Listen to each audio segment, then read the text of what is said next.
नमस्कार, आप देख रहे हैं सत्य हिंदी का दोपहर 2 बजे का बुलेटिन और मैं हूं आपके साथ कृति सिंह। सीबीएसई ओएसएम विवाद के बीच बोर्ड की लापरवाही पर इतने सवाल उठ रहे हैं कि अब बोर्ड को जबरन अपनी तारीफ करवानी पड़ रही है।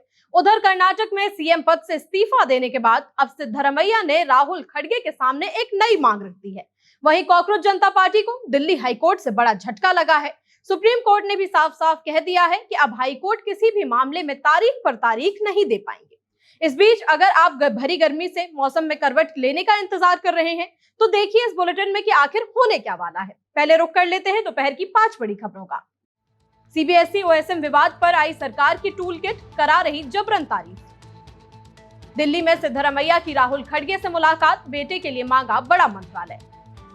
कांग्रेस जनता पार्टी को बड़ा झटका, दिल्ली हाईकोर्ट ने तुरंत राहत देने से किया इनकार। सुप्रीम कोर्ट सख्त, अब हाई कोर्ट नहीं टाल सकेंगे 3 महीने से ज्यादा फैसले। मौसम विभाग की चेतावनी, इस साल देश में सामान्य से कम होगी मॉनसून बारिश। सीबीएसई बोर्ड के नए डिजिटल मूल्यांकन यानी on screen marking system OSM पर एक नया और बड़ा विवाद खड़ा हो गया है। तकनीकी गड़बड़ियों और नंबरों की हेराफेरी के आरोपों के बीच बोर्ड अब अपनी छवि सुधारने में जुट गया है। खबरों के मुताबिक सीबीएसई के क्षेत्रीय अधिकारी अब स्कूल प्रिंसिपलों पर सिस्टम की तारीफ करने का दबाव बना रहे हैं। प्रिंसिपलों को बाकायदा कुछ पॉइंट दिए गए हैं ताकि ये वीडियो बनाकर डिजिटल चेकिंग को एकदम सही और पारदर्शी बता सके। स्कूल प्रिंसिपल्स के ऐसे वीडियोस की बाढ़ आ गई है जिसमें वो सोशल मीडिया पर नए सिस्टम की तारीफ कर रहे थे। कुछ वीडियोस में टीचर सामने देखकर किसी में एक एक शब्द पढ़ रहे हैं। जयपुर के एक स्कूल का एक ऐसा ही वीडियो वायरल होने के बाद डिलीट भी करना पड़ा। इस पूरे मामले पर अब देश में भारी सियासी घमासान शुरू हो गया है। आम आदमी पार्टी के मुखिया अरविंद केजरीवाल ने इस पर सीधा और तीखा हमला बोला। केजरीवाल ने आरोप लगाया कि अपनी नाकामी छिपाने के लिए बच्चों का इस्तेमाल करना बेहद शर्मनाक है। उन्होंने कहा कि ये पूरी व्यवस्था सड़ चुकी है और ये लोग बच्चों का भविष्य बर्बाद करने पर तुले हुए हैं। कर्नाटक के मुख्यमंत्री पद से हटने के बाद सिद्धरमैया ने दिल्ली में राहुल गांधी और खड़गे से मुलाकात की। सूत्रों के हवाले से खबर है कि इस दौरान उन्होंने राज्यसभा सीट ठुकरा दी और अपने बेटे यतीन्द्र के लिए कैबिनेट में बड़े विभागों की मांग की है। इस बैठक में उन्होंने आला कमान के सामने अपनी मांगों की एक लंबी लिस्ट भी रख दी। सिद्धरमैया चाहते हैं कि डीके शिव कुमार की नई कैबिनेट में उनके बेटे यतीन्द्र को बड़ा मंत्री पद मिले। उन्होंने अपने बेटे के लिए चिकित्सा, शिक्षा, पिछड़ा वर्ग या जल संसाधन जैसे भारी भरकम विभाग मांगे हैं। इसके साथ ही उन्होंने राज्यसभा और विधान परिषद के लिए अपने करीबियों के नाम सौंप दिए हैं। दरअसल आला कमान ने सिद्धरमैया को दिल्ली बुलाकर राज्यसभा सीट देने का बड़ा ऑफर दिया था, लेकिन उन्होंने इस प्रस्ताव को साफ ठुकराते हुए दिल्ली की राजनीति में आने से मना कर दिया। उन्होंने दो टूक कहा कि वो कर्नाटक की सक्रिय राजनीति में ही रहकर जनता की सेवा करेंगे।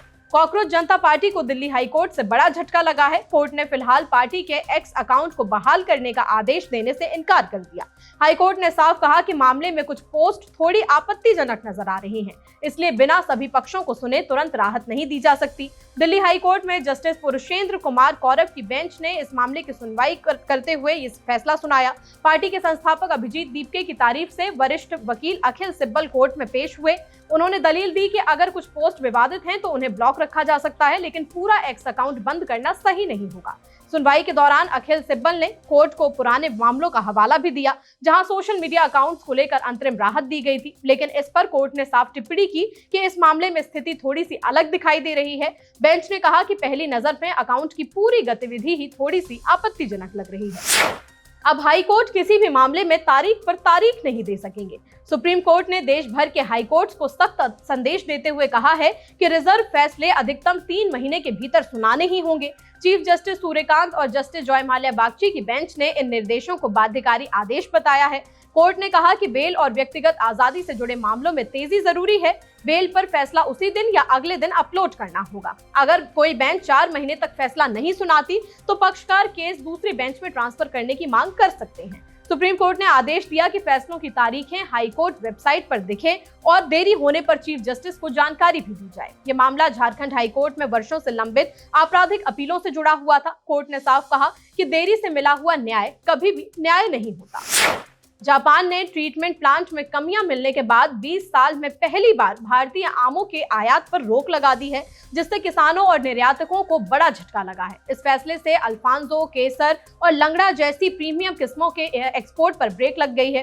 पिछले 20 सालों में ये इस तरह का पहला प्रतिबंध है। इससे पहले साल 2006 में भारत ने कड़े सुरक्षा नियम बनाकर ये रोक हटवाई थी। दरअसल जापान अपने देश की खेती को लेकर बेहद सख्त नियम अपनाता है। आम को बीमारियों से बचाने के लिए वेपर हीट ट्रीटमेंट प्रक्रिया बेहद जरूरी होती है।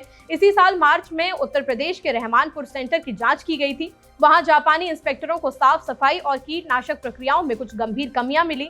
इसके बाद 25 मार्च के बाद जारी हुए सभी सर्टिफिकेट रिजेक्ट कर दिए गए हैं। हालांकि जापान हमारा सबसे बड़ा बाजार तो नहीं है, फिर भी वहां आम की अच्छी कीमत मिलती थी। महाराष्ट्र के अल्फांसो उगाने वाले किसान इस समय मौसम की मार से पहले ही परेशान हैं। बुलेटिन में आगे अभी और भी खबरें हैं। इस साल देश में सामान्य से कम होगी मानसून की बारिश। नीट री एग्जाम को लेकर की बड़ी खबर, अब एयरफोर्स पहुंचाएगी पेपर। सीबीएसई पर राहुल गांधी के आरोपों को बीजेपी ने बताया झूठा प्रोपेगेंडा। कुछ दिनों में खत्म हो जाएगी टीएमसी, सांसद का बड़ा दावा। मौसम विभाग ने इस साल देश में सामान्य से कम मानसून बारिश का अनुमान जताया है, जबकि दिल्ली में रात भर हुई आंधी बारिश से भीषण गर्मी से बड़ी राहत मिली है। मौसम विभाग के मुताबिक इस बार देश में औसत की सिर्फ 90% बारिश ही दर्ज होगी। पूर्वोत्तर भारत में तो मानसून के दौरान सामान्य पानी बरसने की पूरी उम्मीद है, लेकिन देश के बाकी राज्यों में बारिश सामान्य से काफी कम रह सकती है। इस बीच दिल्ली एनसीआर के लोगों के लिए मौसम ने एक अच्छी खबर लेकर आया है। कल रात राजधानी में तेज हवाओं और हल्की बारिश ने दस्तक दे दी है। इस अचानक आए बदलाव से लोगों को भीषण गर्मी से बड़ी राहत तो मिली है। पालम इलाके में तो आंधी की रफ्तार 61 किलोमीटर प्रति घंटा रिकॉर्ड की गई। इससे दिल्ली के ज्यादातर इलाकों में तापमान सामान्य से नीचे दर्ज किया गया।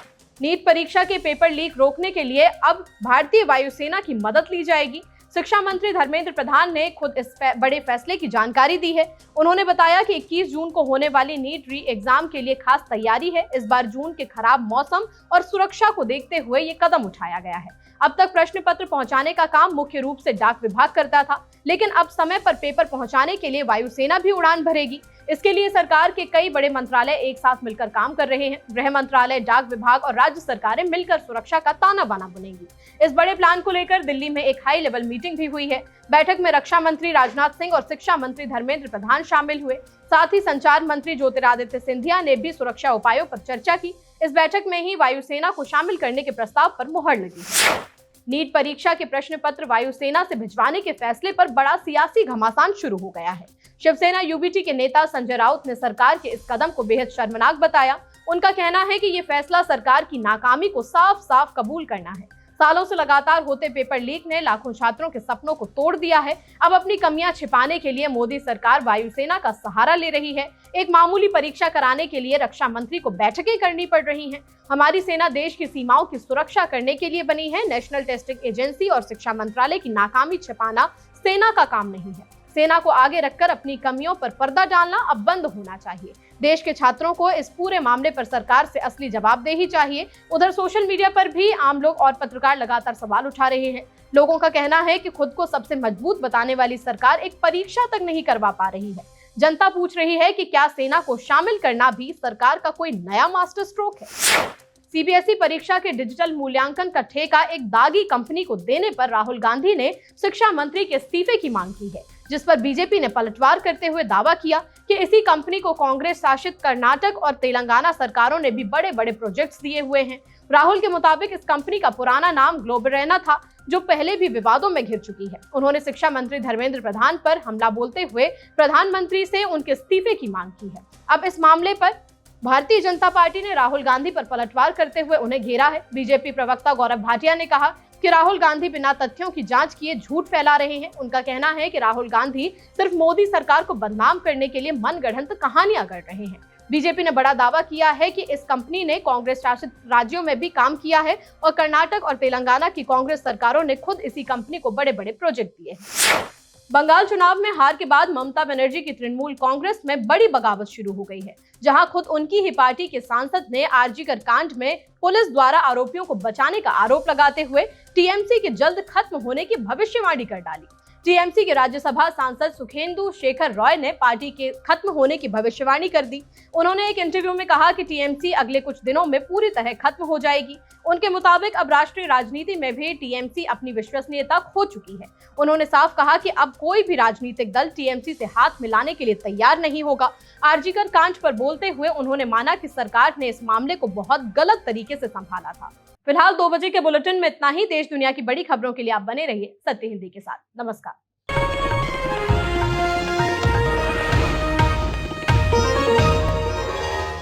Copyright disclaimer under Section 107 of the Copyright Act 1976. Allowance is made for fair use for purposes such as criticism, comment, news reporting, scholarship, and research. Fair use is a use permitted by copyright statute that might otherwise be infringing.